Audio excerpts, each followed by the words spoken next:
Ես ուզում եմ մի քանի դետալի վրա կենտրոնանանք, տեսեք, այս քարոզարշավը, որը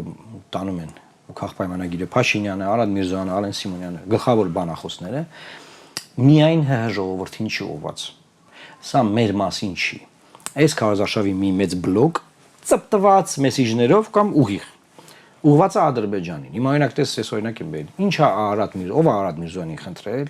ինքը Կապանի հանրավակի ժամանակ ասի մենք վերահսկում ենք ադրբեջանական տարածքներ։ Ընտրությունը ինչի մասն է, պիտի լավ բաներ ասես, որ քեզ ընտրեն։ Անկեղծ լինենք, հա, պոպուլիզմը։